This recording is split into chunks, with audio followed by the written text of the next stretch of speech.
தமிழக மக்களுக்கும் என்னுடைய வணக்கம்.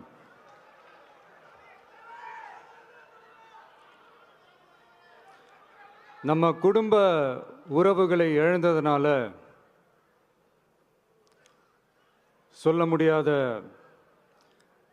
வேதனையிலும் வலியிலும் இவ்வளோ நாளாக இருந்தோம். அப்படிப்பட்ட அந்த சூழல்ல நம்ம சொந்தங்களின் மனம் பற்றி இருக்க வேண்டியது நம்மளுடைய கடமை. அதனால தான் அவங்களோட சேர்ந்து அமைதி காத்து வந்தோம். ஆனால் இப்படி அமைதி காத்து வந்த நேரத்தில் நம்மளை பற்றி வன்ம அரசியல் வலைகள்,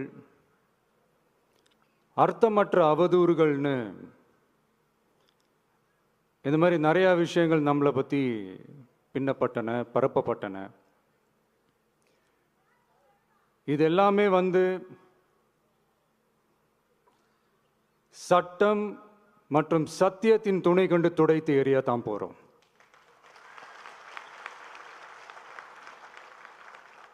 பட் அதுக்கு முன்னாடி தமிழக சட்டமன்றத்தில் நமக்கு எதிராக நிகழ்த்தப்பட்ட ஓர் உரைக்கு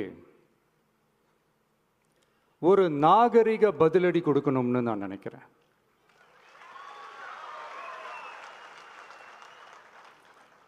அரசியல் செய்ய விருப்பமில்லை, அரசியல் செய்ய விருப்பமில்லைன்னு அடிக்கடி சொல்ற முதல்வர் நம்மளை குறிப்பிட்டு பல்வேறு அவதூறுகளை பதிவு செய்வதன் வாயிலாக பெருந்தன்மையை பேரளவில் மட்டுமே பேசும் முதல்வர் 15/10/2025 அன்னைக்கு தமிழக சட்டமன்றத்தில் நமக்கு எதிராக பேசிய பேச்சில் எவ்வளவு வன்மத்தை கக்கியுள்ளார் என்பதையும்,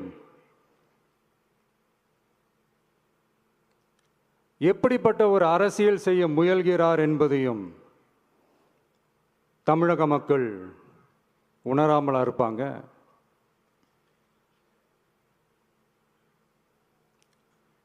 இந்த கரூரோடு சேர்ந்து 5-6 மாவட்டத்துக்கு இந்த மக்கள் சந்திப்பு நிகழ்ச்சிகள்லாம் நடத்தியிருக்கிறோம், போயிருக்கிறோம்.